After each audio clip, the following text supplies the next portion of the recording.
இப்ப நாங்க 9வது நுண்ணறிவு பயிற்சியில 5வது வினாவுக்கு விடையளிக்கும் முயற்சியில் ஈடுபடுவோம். ஒரு மாணவர் விடுதியில் உள்ள மண்டபத்தில் 20 மாணவர்கள் தங்கியுள்ளனர். சொற்களை வாசிக்கிற போது புரிந்து கொண்டு பழகி கொண்டு வந்தால் பிறகு எந்த கடினமான கேள்வியும் கடினமா இருக்காது. கேள்வி கடினம் என்பது என்ன? கேள்வியை வாசித்து புரியவில்லை என்பதுதான் கடினம். என்னடா, கேள்வியை வாசித்து புரிந்து கொள்ள தெரிந்தால் விடை காண்பது தானாக கேள்விக்கே இருக்கும், இலக்குவா புரிந்து கொள்ளலாம். அப்போ ஒரு மாணவர் விடுதி என்றால் எங்களுக்கு தெரியும், மாணவர்கள் தங்கியிருக்கிற ஹாஸ்டல். அதுல 20 மாணவர்கள் இருக்கிறார்களாம். ஒவ்வொரு நாள் காலையில் மாணவர்களின் பெயர் பட்டியலுக்கு ஏற்ப ஒழுங்குமுறையில் ஒரு மாணவன் மண்டபத்தை சுத்தம் செய்வது வழக்கம். அப்ப அங்க 20 மாணவர்கள் பெயர்களும் ஒரு பட்டியலாக தயாரிக்கப்பட்டிருக்குது. அந்த பட்டியல்ல உள்ள பெயருக்கு ஏற்ப அந்த மாணவர்கள் ஒவ்வொருவராக ஒவ்வொரு நாள் காலையிலும் அந்த மண்டபத்தை சுத்தம் செய்ய வேண்டும் என்பது ஒழுங்கு. காரணம் என்னென்று சொன்னால் 20 பேர் தங்கி இருக்கிறார்கள். 20 பேரும் சுத்தம் செய்யாம 20 பேரும் தங்களுடைய படுக்கைகளை சுத்தம் செய்வார்கள். ஆனா பொதுவான இடத்தை 20 பேர்ல ஒரு ஆள் சுத்தம் செய்ய முடியும். அப்ப ஒவ்வொரு நாளைக்கும் ஒவ்வொரு ஆளுக்கு, அப்ப 20 நாளைக்கு ஒரு கத்தான் ஒருத்தருக்கு ஒரு கடமை இருக்கின்றது. அப்ப அவர் அந்த நாள்ல அந்த கடமையை நிறைவேற்றிக் கொள்ளலாம். அப்ப எல்லாருமே சுத்தமாக இருக்கலாம். அப்ப நான் இங்க பின்பற்றப்படுகின்றது. இப்ப கேள்விக்கு வருவோம். சங்கர் எனும் மாணவன், இந்த கேள்வியின்படி சங்கர் எனும் மாணவன் மே மாதம் 18ஆம் திகதி சுத்தம் செய்தான். அப்ப மே மாதம் 18ஆம் திகதி அவன் சுத்தம் செய்திருக்கின்றான். சங்கர் மே 18ஆம் திகதிக்கு முன்பும் பின்பும், முன்னரும் பின்னரும் எப்ப சுத்தம் செய்ய மாதம் திகதிகளை எழுதுக என்று கேட்கப்பட்டது. அப்ப எங்களுக்கு தெரியும் 20 மாணவர்கள். அப்ப 20 மாணவர் நாங்க தெரிந்து கொள்ளணும், ஒரு மாணவன் தான் சுத்தம் செய்து அடுத்து 20வது நாள் தான் அடுத்து சுத்தம் செய்வான். ஏன் அடுத்து 19 பேர் சுத்தம் செய்வார்கள் அடுத்த 20வது நாள்.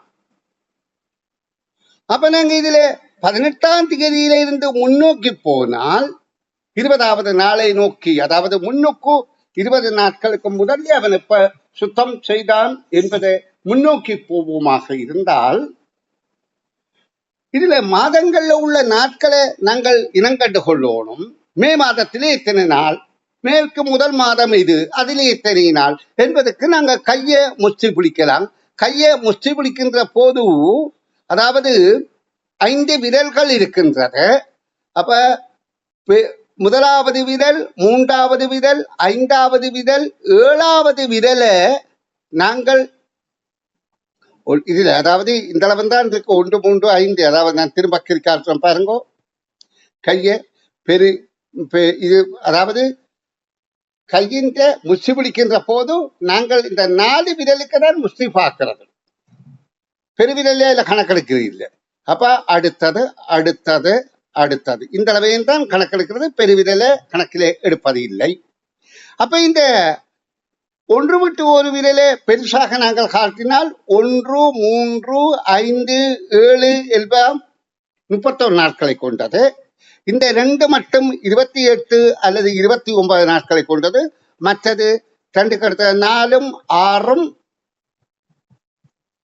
30 நாட்களை கொண்டது.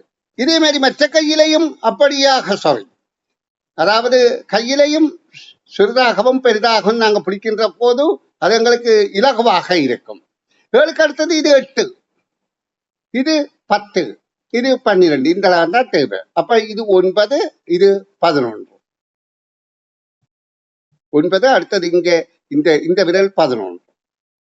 அப்ப நாங்க இப்ப என்ன கேள்வி கேட்கப்படுகின்றது, இதுல இவர் மே மாதம் என்றால் 5ஆம் மாதம். 5ஆம் மாதத்து முதல் எத்தனை நாட்கள்? 30 நாட்கள்.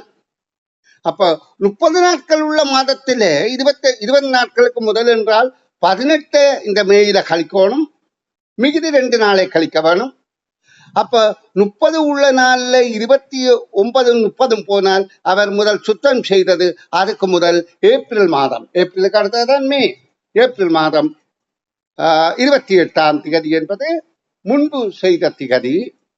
இனி பின்பு செய்த திகதி என்றால் மே 18ஓட நாங்கள் 20 கூட்ட வேணும்.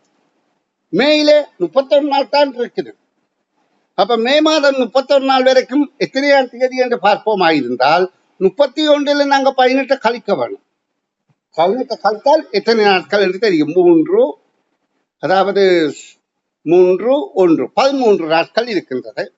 அப்ப மிகுதி 7 நாள் என்றால் மேற்கு அடுத்த ஜூன் மாதம் 7ஆம் தேதி என்பது அடுத்ததாக இருக்கும். அப்ப ஏப்ரல் மாதம் 28ஆம் தேதி, ஜூன் மாதம் 7ஆம் தேதி என்பது கேள்விக்கான விடை ஆகும்.